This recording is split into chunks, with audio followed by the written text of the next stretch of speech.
जय हिंद दोस्तों, welcome to विद्या अभियान बाय सुनील सर। आप सभी का स्वागत है विद्या अभियान बाय सुनील सर में। तो हम इसमें आपको पढ़ा रहे थे, गणित के 2 चैप्टर पढ़ा दिए थे। पहला वास्तविक संख्या यानी कि जिसको कहते हैं रियल नंबर इंग्लिश में, दूसरा बहुपद यानी कि इंग्लिश में पॉलिनोमियल कहते हैं। बात समझ आई? और ये सब पढ़ा करके एक प्लेलिस्ट बना करके उसमें वीडियो आप अपलोड कर दें। यदि आप उसको नहीं देखे हैं तो जाइए उसको देखिए।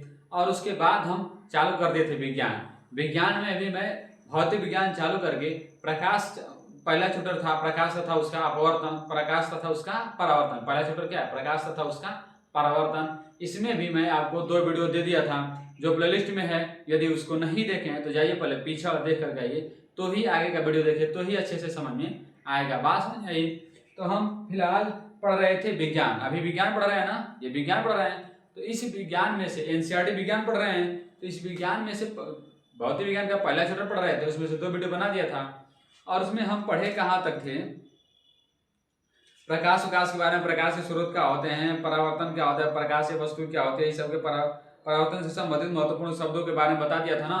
तो अब हम आगे बताते हैं आपको परावर्तन के नियम, यानी कि परावर्तन के नियम क्या क्या हैं। आई बात समझ में? तो बात कर लेते हैं परावर्तन के नियम की।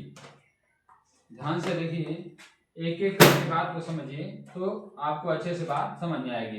परावर्तन के नियम की बात करते हैं, क्योंकि हम कल आपको बता दिए थे कि जो जो परावर्तन के नियम में शब्द आते हैं उन सारे शब्दों के बारे में, यानी कि आपतित किरण क्या होती है, परावर्तित किरण क्या होती है, आपतन कोण, परावर्तन कोण, अभिलंब, परावर्तक सतह क्या होता है, इन सब को बहुत अच्छे से डिटेल में समझा करके परिभाषा के साथ लिखवा दिया था। अब हम बात करते हैं परावर्तन के नियम की। परावर्तन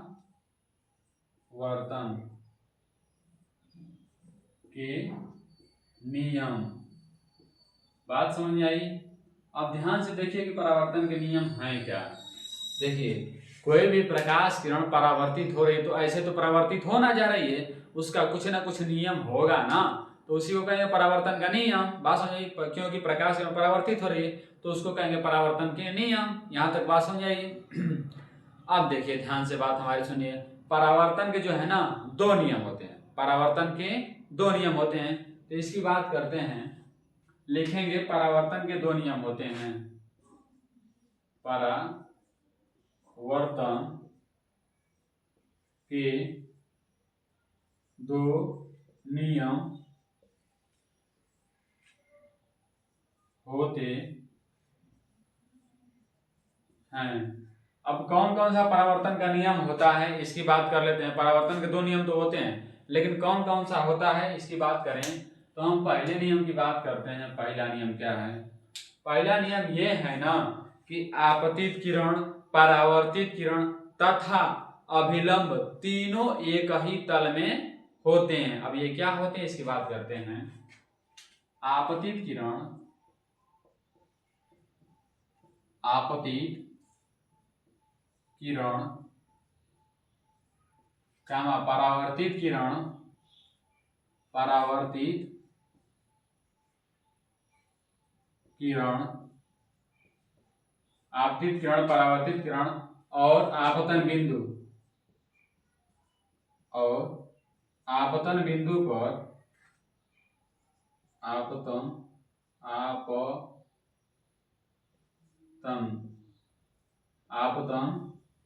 बिंदु पर डाला गया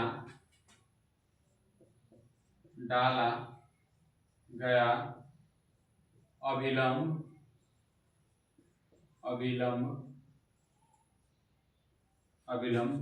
तीनों एक ही समतल में तीनों एक ही समतल में होते हैं।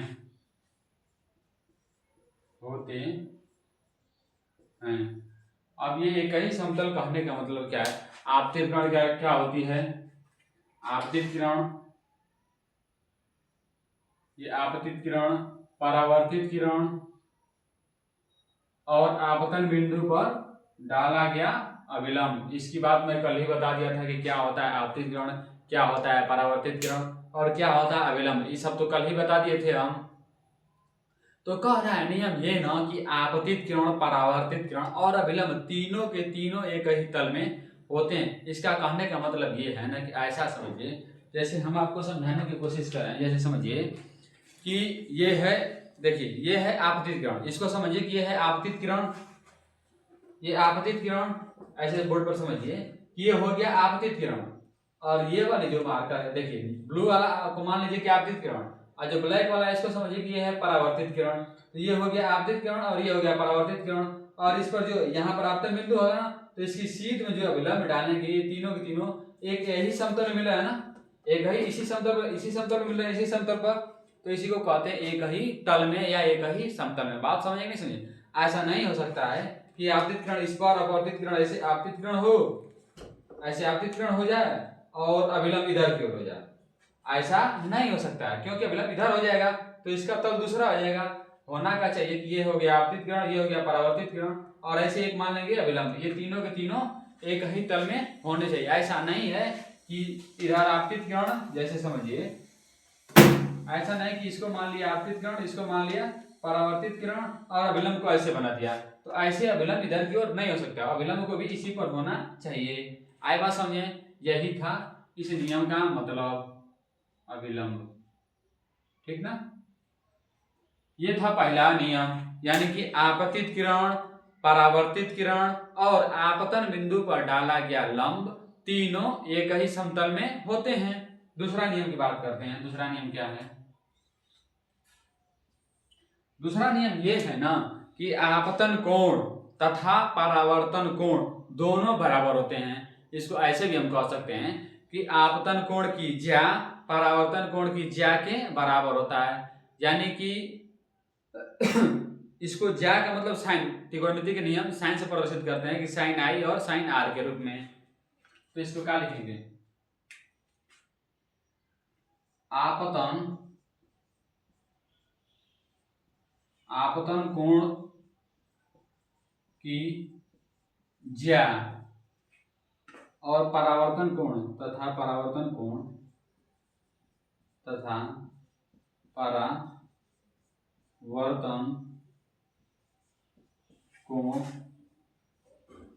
की ज्या दोनों बराबर होते हैं, दोनों बराबर होते हैं। अब आपतन कोण को किससे प्रदर्शित करते हैं? आई से। परावर्तन कोण को आर से। कल ही इसके बारे में बता दिया था, यानी कि हम कह सकते हैं, अर्थात इसको हम ऐसे भी तो कह सकते हैं, अर्थात साइन आई जो है बराबर होगा साइन आर के। यही ना इसके कहने का मतलब है कि साइन आई जो है साइन आर के बराबर है। जैसे समझिए कि हम बनाने की कोशिश करते हैं एक चित्र, देखिए ऐसे बना दिया हमने एक परावर्तक तल, ये हो गया परावर्तक सतह या परावर्तक तल, बात एक ही है। ये हो गया परावर्तक तल और इस पर हमने बना दिया ऐसे ये आपतित किरण हो गया, और जितनी डिग्री कोण पर आती है वैसे ये इसे टकरा कर चली जाएगी। तो ये था आपतित किरण और ये हो गया परावर्तित किरण। इसको लिखेंगे आपतित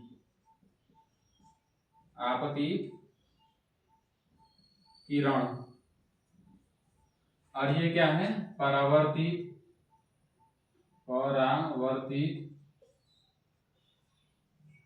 किरण। और इस पर कोई ऐसे अविलंब खींचते हैं, बहुत टेढ़ा हो जा रहा है, हाँ ठीक, ऐसे कोई अविलंब ऐसे मिला देना इस बिंदु पर, आपतन बिंदु पर, तो इसको कहेंगे अविलंब।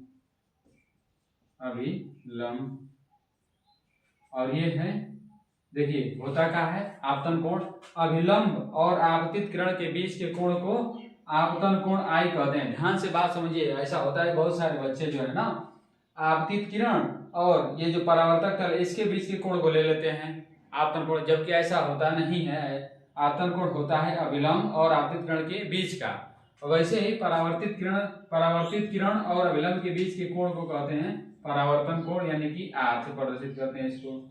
आई बात समझ नहीं समझे? तो क्या है साइन आई और क्या है साइन आर, इसके बाद मतलब समझ आया? इसको कहते हैं आई और इसको कहते हैं आर, तो यही ना लिखेंगे साइन आई बराबर है साइन आर के। यहाँ तक बात समझे कि नहीं समझे? तो ये था परावर्तन के नियम। परावर्तन के कितने नियम होते हैं? परावर्तन के दो नियम होते हैं। कौन कौन सा? आपतित किरण, परावर्तित किरण तथा आपतन बिंदु पर डाला गया लंब, तीनों एक ही समतल में होते हैं। दूसरा नियम ये है कि आपतन कोण की ज्या परावर्तन कोण की ज्या के बराबर होता है। यही दो नियम है। इन दोनों नियमों को अच्छे से पढ़ डालिएगा और याद कर डालिएगा, क्योंकि एग्जाम में हर बार पूछता है। कभी ऐसे विकल्प में पूछ देता है कि परावर्तन कितने नियम होते हैं, या फिर परिभाषा पूछ देगा, नियम पूछ देगा कि परावर्तन के नियम बताइए, तो वहां पर 2 नंबर में 3 नंबर में पूछेगा तो नियम लिखना पड़ेगा। आई बात समझे नहीं समझे? और ये सवाल ना एग्जाम के हर साल आया, एग्जाम में हर साल आप आंसर उठाइए, देखिए उसमें हर साल ये सवाल आता रहता है। यहाँ तक बात समझ आई? तो अब हम इसके आगे चलते हैं, थोड़ी और बात करते हैं अगले टॉपिक पर।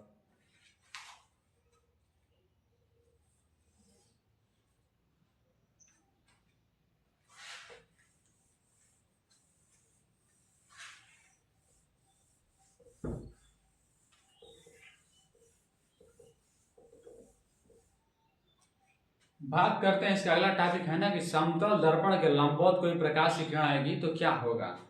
हेडिंग होगा समतल दर्पण के लंबवत प्रकाश की किरण। समतल दर्पण के लंबवत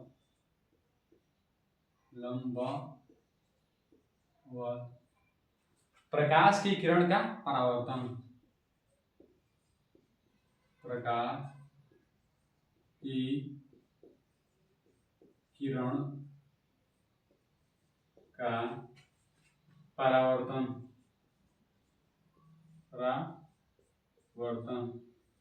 यानी कि हम कोई समतल दर्पण लेंगे और उस पर लंबवत प्रकाश की किरण डालेंगे और उसका कराएंगे परावर्तन।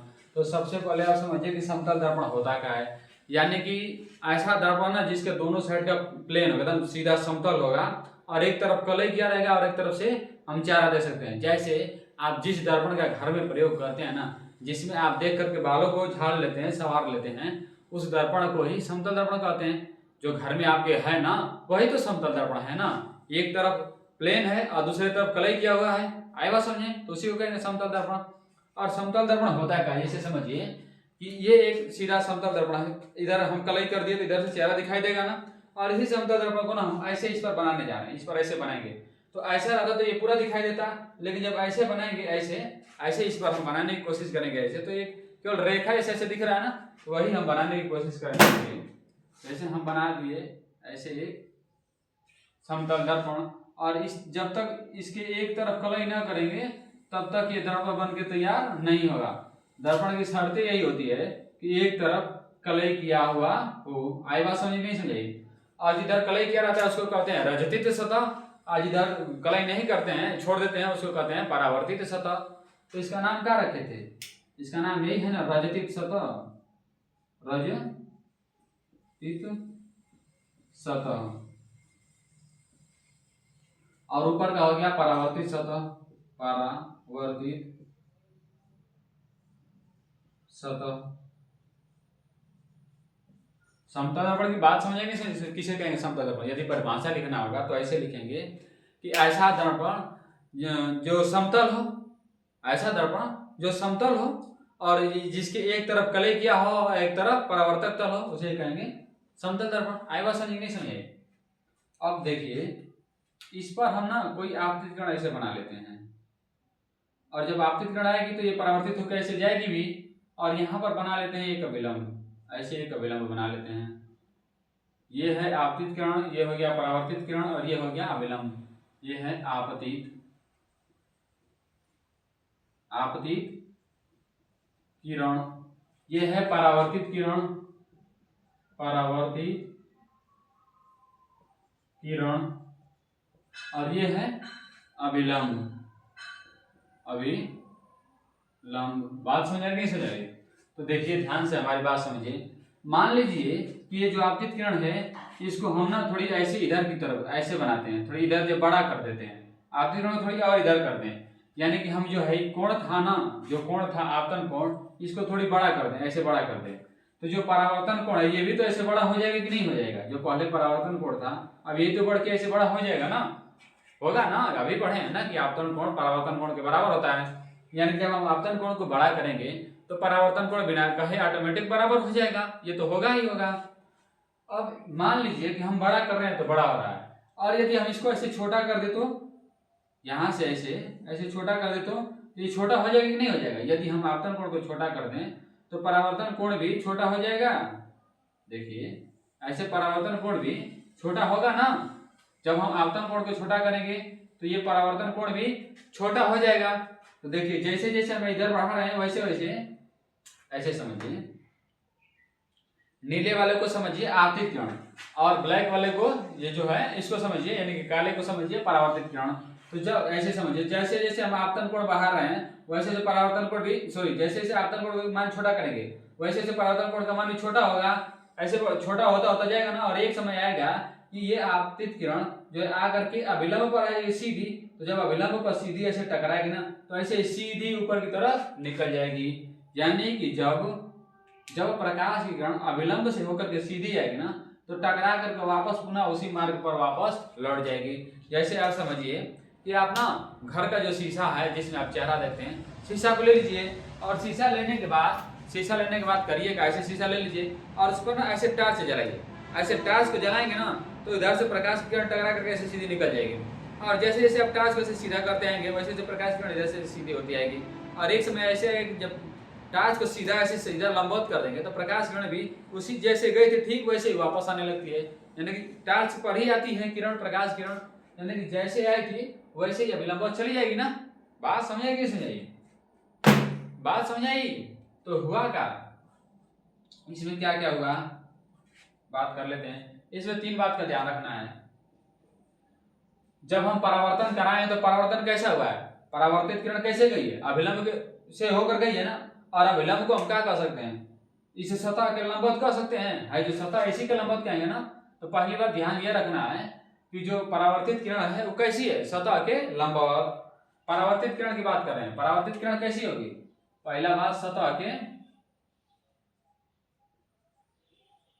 के लंबवत। आई बात समझ नहीं समझे? यानी कि जो है जो सतह बना है इसी के लंबवत जा रही है ऐसे। दूसरी बात ये रखना है कि आपतन कोण क्या होगा? आपतन कोण। दूसरी और तीसरी तीन बात याद रखना है इसमें। आपतन कोण का मान क्या होगा? आपतन कोण, आपतन कोण का मान क्या होगा? और जब आपतन कोण का मान पूछ ही रहा है तो परावर्तन कोण का भी मान क्या होगा? परावर्तन कोण, परावर्तन कोण क्या होगा? बात समझेगी समझे? अब बात ध्यान से समझिए कि जब हम किरण को ऐसे ऐसे घुमाते घुमाते अभिलंब पर लेके आ गए हैं तो अभिलंब से कितने डिग्री कोण बनेगा? सीधी रेखा में है ना, सीधी रेखा में है तो अभिलंब से कितने डिग्री कोण बनेगा? 0 डिग्री का। तो जब आपतन कोण 0 डिग्री होगा तो आपतन कोण के बराबर ही तो परावर्तन कोण होता है ना, यानी कि परावर्तन कोण भी 0 डिग्री ही होगा। बात समझेगी समझे? यानी कि जब हम समतल दर्पण के लंबवत किसी प्रकाश किरण को परावर्तित कराते हैं तो होता कैसा है? परावर्तित किरण जो है दर्पण के लंबवत होती है, आपतन कोण 0 डिग्री, परावर्तन कोण 0 डिग्री। बात समझ में नहीं समझ आई? तो यही था समतल दर्पण के लंबवत प्रकाश की किरण का परावर्तन। ऐसे चित्र बना करके और अच्छे से लिख लेंगे। बात समझ आई? जो बोले हैं उसी को लिख लेना है। यहां तक बात समझ नहीं समझ आई? अब हम अगले टॉपिक पर चलते हैं।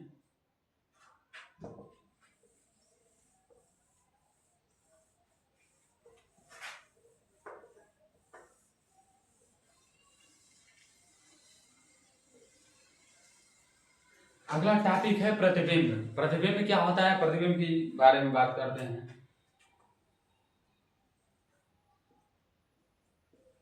प्रतिबिंब,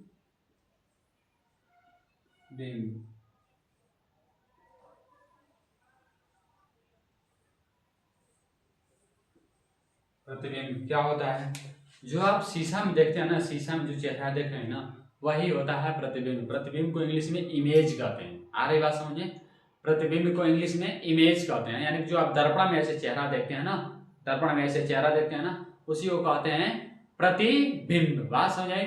अब प्रतिबिंब होता क्या है, बात ध्यान से समझिएगा। कोई भी प्रकाश का स्रोत है ना, कोई भी प्रकाश का स्रोत, जैसे मान लेते हैं कि ये प्रकाश का स्रोत है, तो इस प्रकाश के स्रोत से ऐसे प्रकाश किरणें निकलेंगी ना, ऐसे बहुत सारी प्रकाश किरणें निकलेंगी, ऐसे बहुत सारी प्रकाश किरणें निकलेंगी। तो जब प्रकाश स्रोत से कोई प्रकाश किरण निकलती है और उसके सामने ऐसे सामने उसके हम कोई दर्पण रख दें, कोई भी दर्पण रख दें, तो होता क्या है, प्रकाश किरणें जो है ना जा करके इससे कोई भी प्रकाश किरण, मान लो कि ऐसे प्रकाश किरण गई और टकरा करके ऐसे चली जाएगी तो टकरा करके आएगी ना, और दूसरी प्रकाश किरण मान लो कि यहां से गई और वो भी टकरा करके ऐसे चली आई, सीधी बना देते हैं इसको, टकरा करके ऐसे चली गई, ऐसा ही होगा ना। बात समझे नहीं समझे?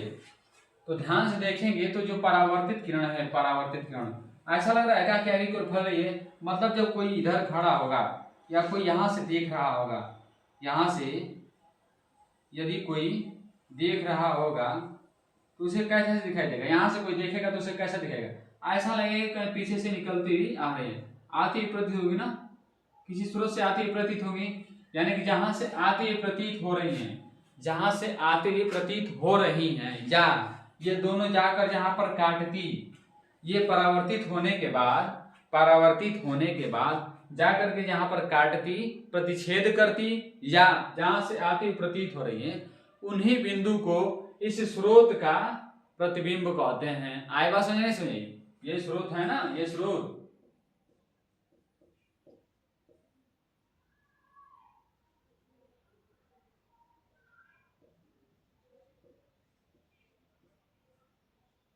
प्रतिबिंब किसे कहेंगे? स्रोत से आने वाली प्रकाश किरणें परावर्तन के पश्चात जिस बिंदु पर प्रतिच्छेद करती हैं या जिस बिंदु से आती हुई प्रतीत होती हैं, उस बिंदु को स्रोत का प्रतिबिंब कहते हैं। आए बात समझ समझे? तो परिभाषा इसका लिख लेते हैं।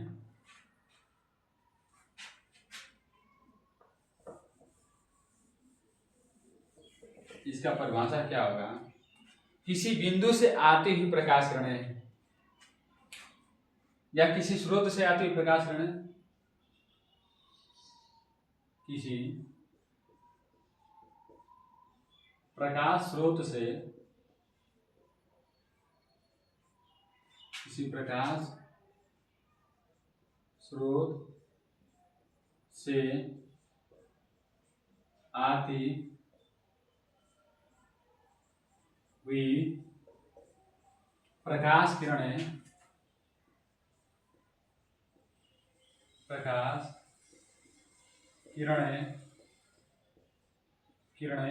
किसी प्रकाश स्रोत से आती हुई प्रकाश किरणें, किसी भी प्रकाश स्रोत से आती हुई प्रकाश किरणें परावर्तन के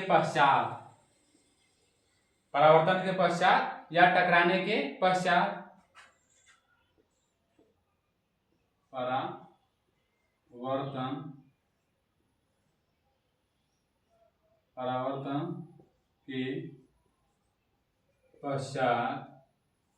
परावर्तन के पश्चात जिस बिंदु पर प्रतिच्छेद करती हैं, जिस बिंदु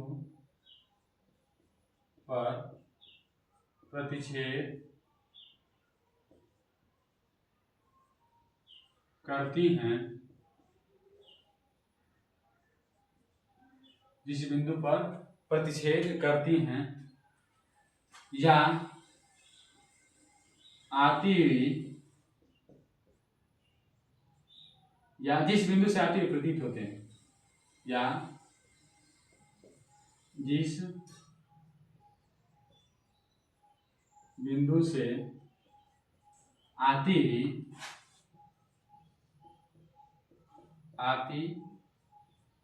हुई प्रतीत होती हैं, उसे ही उस स्रोत का उसे ही उस स्रोत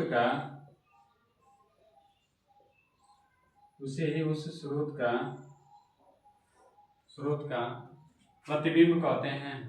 स्रोत का प्रतिबिंब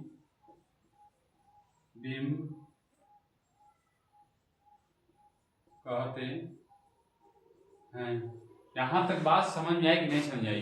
यहाँ तक बात पूरी अच्छे से समझ में आई, यानी कि कोई प्रकाश स्रोत से कोई प्रकाश किरण निकल रही है और परावर्तन के पश्चात या तो जिस बिंदु पर जाकर के टकराए या जिस बिंदु से आती हुई प्रतीत हो उसी को कहते हैं, उस बिंदु का क्या? प्रतिबिंब। बात समझ आई? जैसे समझिए, हम एग्जाम्पल बना देते हैं आपको, ऐसे समझिए ना, ये है प्रकाश स्रोत, इसको हम बना दे प्रकाश स्रोत और इससे प्रकाश किरणें निकलेगी और इसके सामने जो है ना, इसके सामने हम बना देते हैं कोई प्रतिबिंब, कोई दर्पण बना देते हैं। तो इससे बहुत सारे प्रकाश किरणें निकलेंगी, बहुत सारे प्रकाश किरणें निकलेंगी ना। और हम कह रहे हैं कि प्रकाश स्रोत से निकलने वाली प्रकाश किरणें परावर्तन के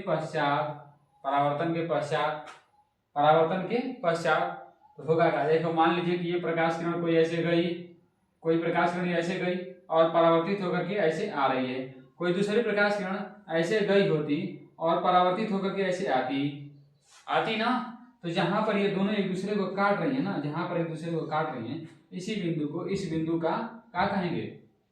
प्रतिबिंब। बात समझाई? इसी बिंदु को ना, इस बिंदु का प्रतिबिंब कहेंगे। इसको मान लेंगे वस्तु, तो इस वस्तु का ही क्या हो जाएगा? प्रतिबिंब। और प्रतिबिंब बनाने के लिए हमेशा कम से कम 2 रेखाओं यानी कि 2 किरणों की आवश्यकता पड़ती ही है। बात समझे? किसी एक किरण से प्रतिबिंब नहीं बनेगा, क्योंकि कम से कम 2 रेखाएं या 2 किरणें ही एक दूसरे को प्रतिच्छेद करती हैं। एक रेखा तो कभी एक दूसरे को प्रतिच्छेद करेगी नहीं। बात समझे? तो कोई भी 2 रेखा ले लेंगे और उसकी सहायता से हम प्रतिबिंब बना सकते हैं। बात अच्छे से क्लियर हुई? अच्छे से समझ में आ रहा है या नहीं समझ आ रहा है? यदि अच्छे से समझ में आ रहा है तो वीडियो को एक बार लाइक करिए और अपने दोस्तों को भी शेयर करते रहिए, क्योंकि हाँ भाई, हम छोटे हैं ना, धीरे धीरे हम आप सबके सपोर्ट से ही हम भी धीरे धीरे आगे बढ़ेंगे। तो आप सबका सपोर्ट हमें इस समय बहुत ही जरूरी है, तो आप सब अपना सपोर्ट दिखाते रहिए। यहाँ तक बात समझ आई? तो हम बात कर लेते हैं, प्रतिबिंब जो है 2 प्रकार का होता है। प्रतिबिंब 2 प्रकार का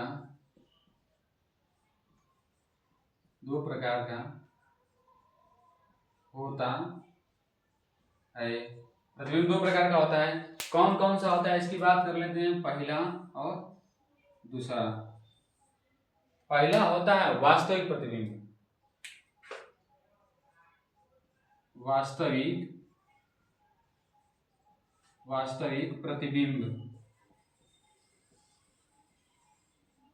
प्रतिबिंब। दूसरा होता है काल्पनिक प्रतिबिंब।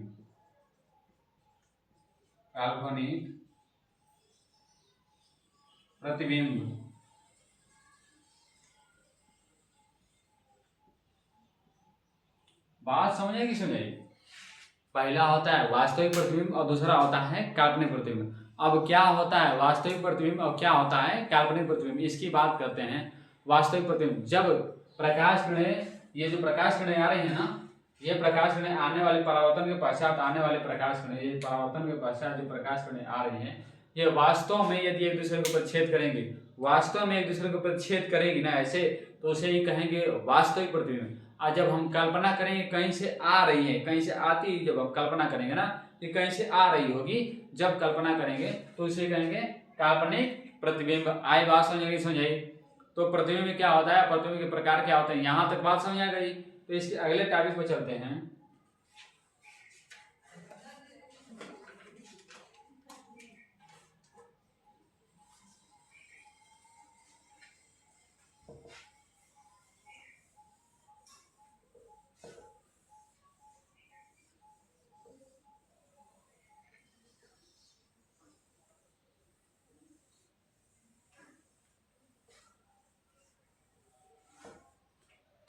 बात करते हैं हम समतल दर्पण से प्रतिबिंब बनाते हैं। समतल दर्पण से कैसे प्रतिबिंब बनता है, तो हेडिंग डालिए समतल दर्पण से प्रतिबिंब का निर्माण। समतल दर्पण से प्रतिबिंब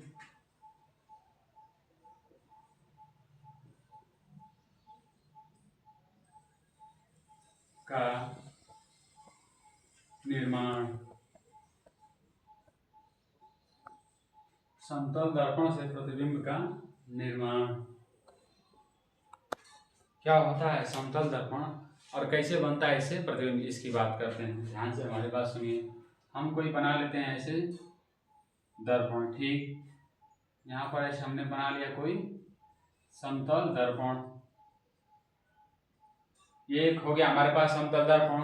और कोई भी प्रकाश किरण हम ले लेते हैं, कोई भी प्रकाश स्रोत ले लेते हैं।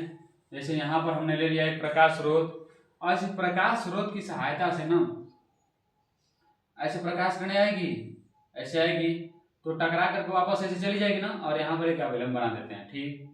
और मान लीजिए कि इस प्रकाश किरण से, इस स्रोत से प्रकाश किरण कोई ऐसे आ रही है, ऐसे भी तो आ सकती है ना, दो ही किरण हमें लेना है, और ये टकरा करके ऐसे चली जाए, ऐसा भी तो हो सकता है। तो यहाँ पर एक अभिलंब बना देते हैं। तो ये दोनों देखिए, दोनों आगे जाके कहीं मिल रही है क्या, नहीं, यानी इसका मतलब ये दोनों आगे जाकर ऐसे देखिए कि ऐसा लग रहा है कि दोनों आगे जाकर बढ़ती हुई जा रही है या फैलती हुई जा रही है, यानी इसका मतलब यदि कहीं से निकल के आ रही होगी। यदि हम इसको पीछे बढ़ाएं तो जब आगे बढ़ रही है तो पीछे जरूर कहीं ना कहीं मिलेगी, पीछे कहीं ना कहीं मिलेगी ना, जैसे पीछे कहीं ना कहीं मिलेगी। और जहां से आती प्रतीत हो रही, जहां से आती प्रतीत हो रही है, यहाँ जहां पर मिल रही हैं, उसी को, उस ये जो बना है ना, इसी को, इस बिंदु का प्रतिबिंब कहते हैं। बात समझे। तो ये तो हो गया। देखिए ये प्रकाश किरण थी, आ रही थी, परावर्तित होकर कैसे चली गई, ये दूसरे कोई प्रकाश किरण आई, परावर्तित होकर ऐसे चली गई सीधी, और ये दोनों जा रहे हैं तो आगे फैलती हुई जा रही है। इसका मतलब जब दो प्रकाश किरण, जैसे समझिए कि ये दो प्रकाश किरण ऐसे आगे फैलेंगे ना, तो नीचे हमेशा पीछे कहीं ना कहीं जरूर मिली होगी या मिलती हुई प्रतीत होगी। तो ये आगे फैलती हुई जा रही है, इसका मतलब पीछे कहीं ना कहीं जरूर मिल रही होगी। तो जहां मिल रही होगी या जहां हम कल्पना कर रहे हैं, वही तो उसका प्रतिबिंब होगा ना, इसका ये वाला प्रतिबिंब होगा। बात समझिए।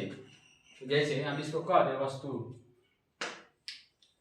यदि इसको हम कह दें वस्तु, तो ये हो गया प्रतिबिंब। आए बात समझे। हालांकि ये कोई जल्दी यूट्यूब पर नहीं पढ़ाता है, यूट्यूब पर सब आसान आसान पढ़ा देते हैं, तो आसान वाला भी हम आपको बना के दिखा देते हैं।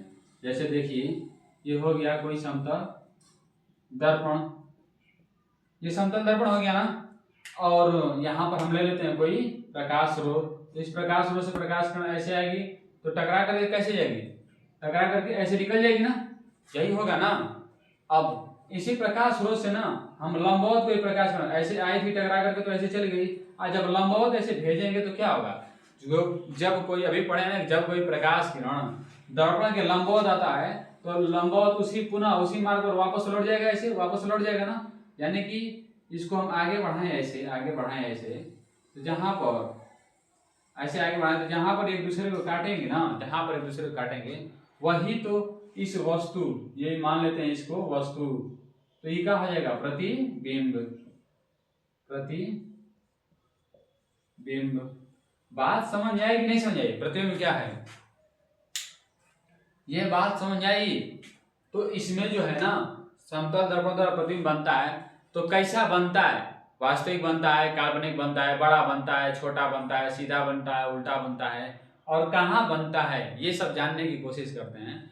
तो ये सब जान लेते हैं थोड़ी सी कि समतल दर्पण द्वारा प्रतिबिंब कैसे बनेगा।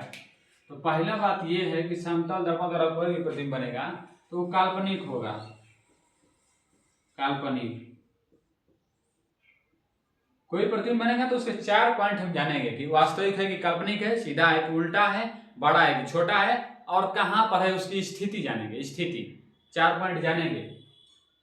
तो पहला बात, कहां दर्पण का प्रतिबिंब कैसा बना है, काल्पनिक बना है, क्योंकि ये जो रेखाएं हैं, ये दोनों रेखाएं काल्पनिक रेखाएं है ना, तो प्रतिबिंब भी काल्पनिक होगा।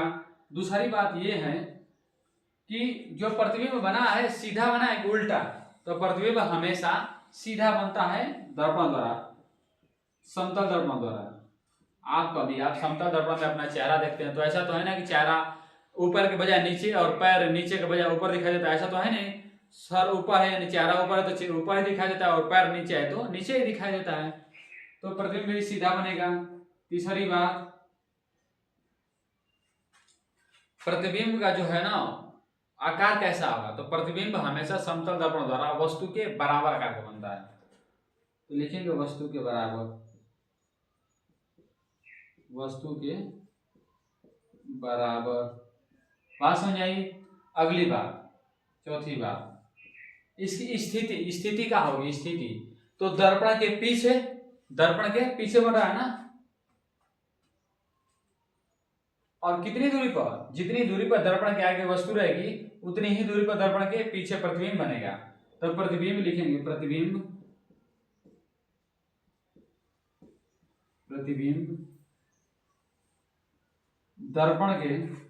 दर्पण से उतना ही दूरी पर बनता है, दर्पण से उतना ही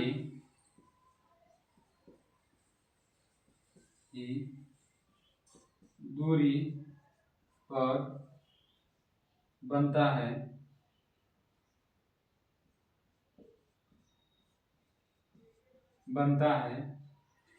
जितना वह वस्तु दर्पण से है,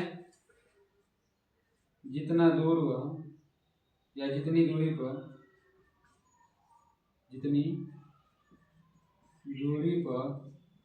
वह वस्तु दर्पण से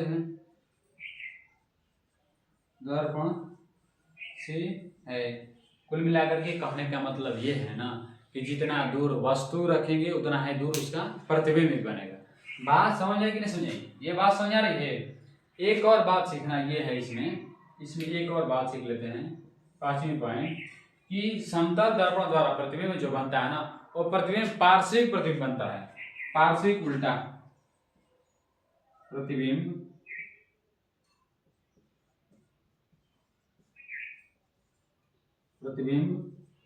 पार्श्विक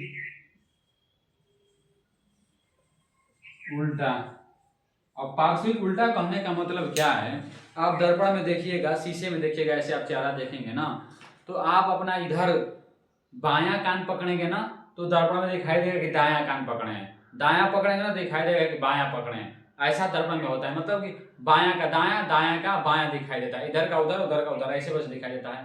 बात समझ आई? लेफ्ट का राइट में और राइट का लेफ्ट में केवल दिखाई देता है। ऐसा नहीं है कि ऊपर का नीचे और नीचे का ऊपर नहीं, बस केवल बायां का दायां में और दायां का बायां में, उसी को कहते हैं पार्श्विक उल्टा। बात समझ आई? तो ये था समतल दर्पण से प्रतिबिंब का निर्माण। यहां तक बात समझ आई? तो इसके अगले टॉपिक पर चलते हैं। ये तो था समतल दर्पण, बात कर लेते हैं गोलीय दर्पण की।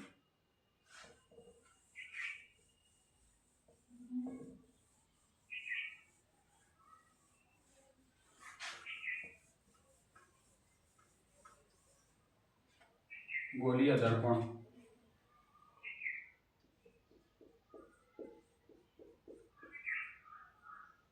गोलीय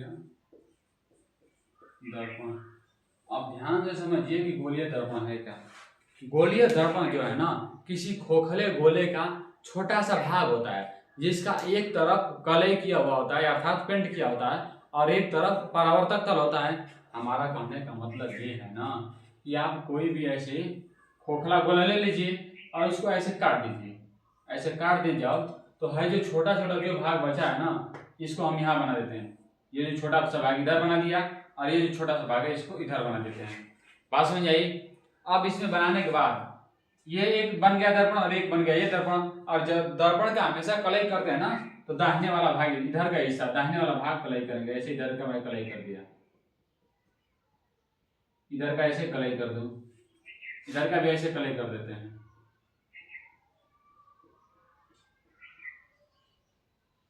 इधर का भी कलई कर देंगे ना तो है जो बना है ना ये वाला और ये वाला, यही दोनों को कहते हैं गोलीय दर्पण। बात समझे नहीं समझे?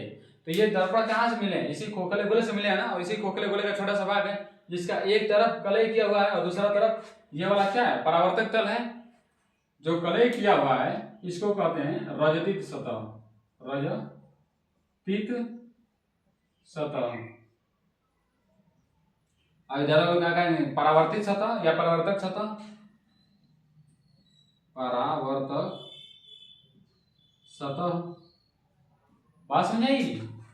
इधर वाले को क्या कहेंगे, रजतित, रजतित सतह। और इधर वाले को कहेंगे परावर्तक सतह। समझ पा रहे हैं, नहीं समझ पा रहे हैं। इधर वाले को जिधर कलई करेंगे ना उसको कहते हैं रजतित सतह, यानी जिधर हम पेंट पोत रहे हैं उसको कहेंगे रजतित सतह। और जिधर से चमक रहा है ना उसी को कहेंगे परावर्तक सतह। ये होता कैसा है ना, आप अपने घर में ना कोई नया चम्मच उठाइए और नए चम्मच को जब ऐसे देखेंगे ना ऐसे, तो उसके अंदर साइड में ना आपका चेहरा दिखाई देगा, आपका चेहरा दिखाई देगा। और उसको जब ऐसे उल्टा करके देखेंगे ना, ऐसे उल्टा करके देखेंगे तो इधर से भी चेहरा दिखाई आपका देगा। तो इधर से देख रहे हैं तो चेहरा बड़ा दिखाई देगा कि छोटा दिखाई देगा, इधर से देखेंगे तो बड़ा दिखाई देगा कि छोटा दिखाई देगा। इसके बारे में बात करते हैं एक एक करके कि किसको कहेंगे उत्तल दर्पण, किसको कहेंगे अवतल दर्पण। फिलहाल हम दर्पण की बात कर रहे थे ना। दर्पण है क्या, दर्पण वह उस खोखले गोले का छोटा सा भाग है, छोटा सा अंश है, छोटे से इस खोखले गोले का छोटा सा भाग है जिसका एक सतह कलई किया हुआ तथा एक सतह परावर्तक तल है। आई बात समझे। तो परिभाषा लिखें इसकी, इस चित्र को फिलहाल ऊपर बना देते हैं और इसका नीचे परिभाषा लिख देते हैं। इधर परिभाषा, इसके चित्र को ऊपर बना देते हैं ना ताकि परिभाषा लिखा जा सके। इस चित्र को हम फिलहाल यहाँ बना देते हैं और इसको बना देते हैं यहाँ पर, और इधर कलई कर देते हैं ना, इधर कलई कर देते हैं और इसके इधर वाले को कलई कर देते हैं। तो जो कलई किया है इसको कहेंगे रजतित सतह और है परावर्तक सतह। इसको कहेंगे रजतित सतह और इसको कहेंगे परावर्तक सतह। परिभाषा क्या लिखें, गोलीय दर्पण किसी खोखले गोले का, गोलीय दर्पण किसी खोखले गोले का, किसी खोखले गोले का, किसी खोखले गोले का भाग होता है, भाग होता है जिसके एक सतह, जिसके एक सतह, एक सतह कलई किया हुआ, कलई किया हुआ तथा दूसरा सतह,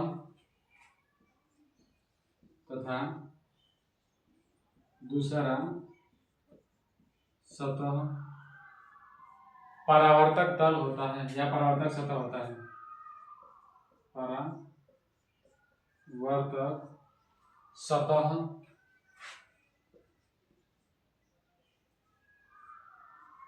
होता है। आई बात समझे नहीं समझे। यानी कि एक तरफ कलई किया रहेगा और एक तरफ परावर्तक सतह होगा। तो गोलीय दर्पण किसे कहेंगे, गोलीय दर्पण उस खोखले गोले का भाग होता है जिसका एक भाग कलई किया हुआ तथा एक भाग परावर्तक सतह होता है।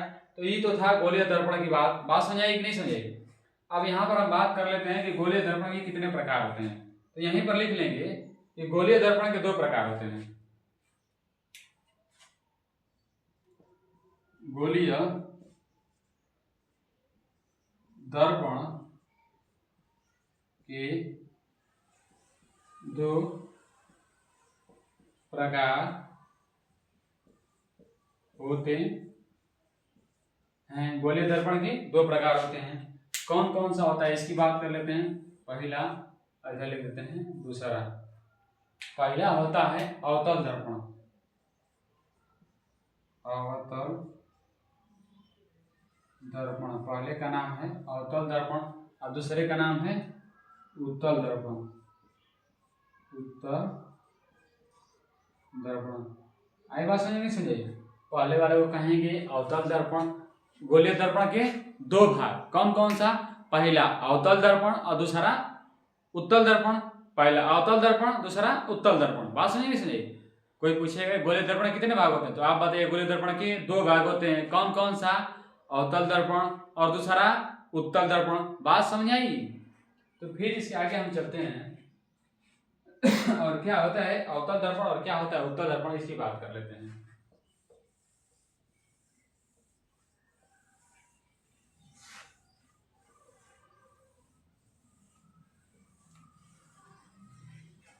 हेडिंग बनाइए अवतल दर्पण।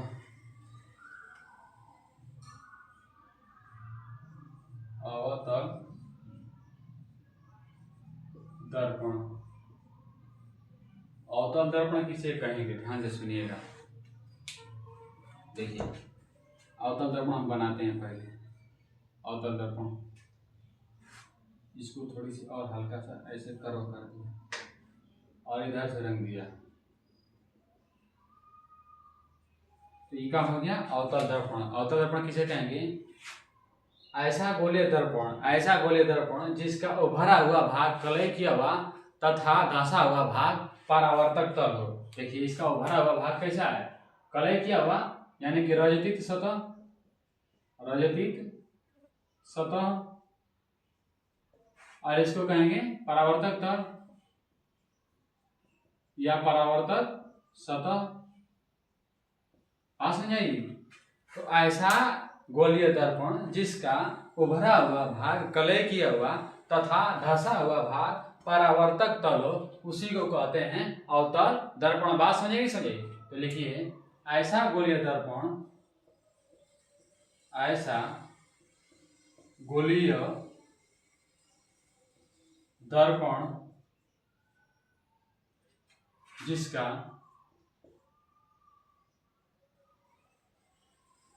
जिसका उभरा हुआ भाग, उभरा हुआ भाग, जिसका उभरा हुआ भाग कलय किया हो, कलय किया हो तथा धंसा हुआ भाग, धंसा हुआ यानी कि जो अंदर की ओर है धंसा हुआ भाग परावर्तक सतह हो, परावर्तक सतह, परावर्तक सतह हो, उसे अवतल दर्पण कहते हैं। अवतल दर्पण कहते हैं। आई बात समझ नहीं समझाई। यानी कि ऐसा दर्पण जिसका उभरा हुआ भाग जो है कलय किया रहे और धंसा हुआ भाग क्या रहेगा, परावर्तक तल रहेगा, उसे कहते हैं अवतल दर्पण। तो ये थी अवतल दर्पण की परिभाषा। अब हम बात कर लेते हैं उत्तल दर्पण।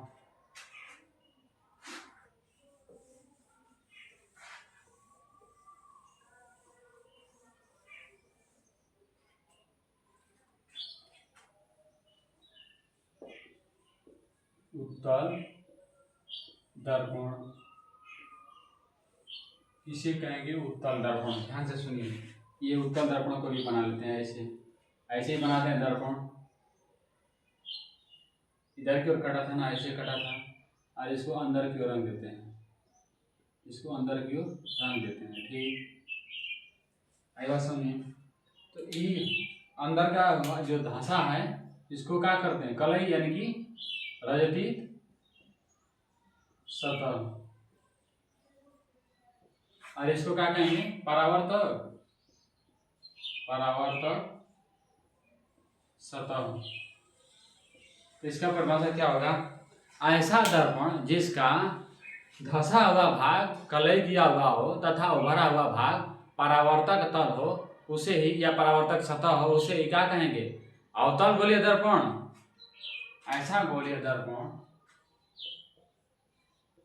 ऐसा गोलीय दर्पण जिसका धंसा हुआ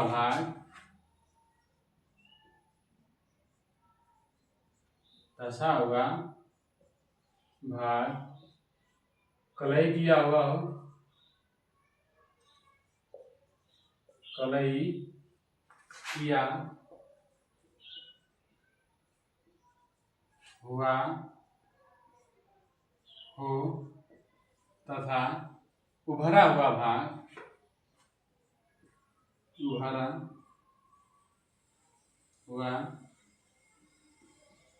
भाग परावर्तक तल हो, उभरा हुआ भाग परावर्तक तल हो,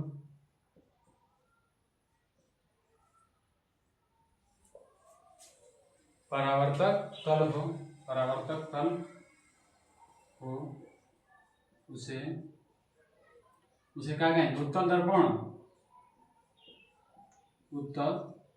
दर्पण कहते हैं।